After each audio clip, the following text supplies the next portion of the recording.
Hello, and welcome to Docens Digitalis TV, the channel where you'll learn the essential English vocabulary needed to navigate laws, politics, and government, especially in the United States.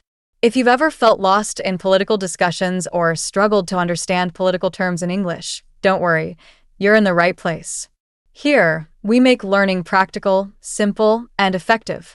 In today's video, we'll go over 50 important political terms in English.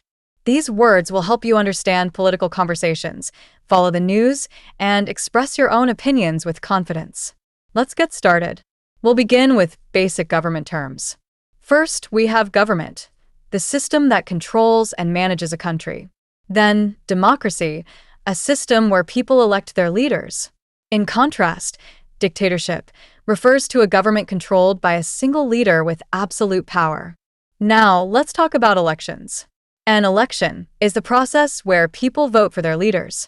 A candidate is the person running for office, and a ballot is the paper or electronic system used to vote.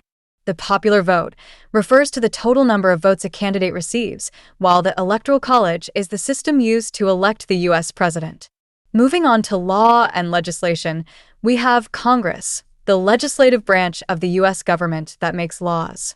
The House of Representatives and the Senate are the two chambers that form Congress.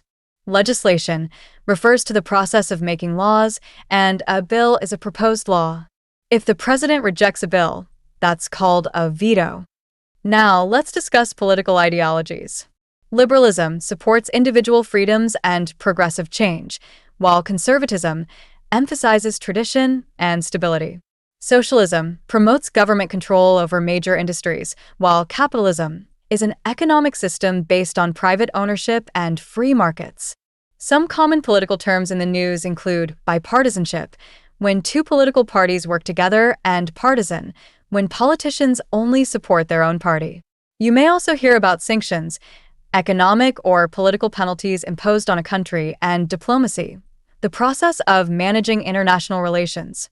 These are just a few of the most important political terms in English. By learning them, you'll be able to follow political discussions more easily and participate with confidence. If this video helped you, please support our channel by liking this video, sharing it with others, and subscribing to Docens Digitalis TV. Your support helps us continue creating valuable content to help you learn and grow. Thank you for watching, and I'll see you in the next video.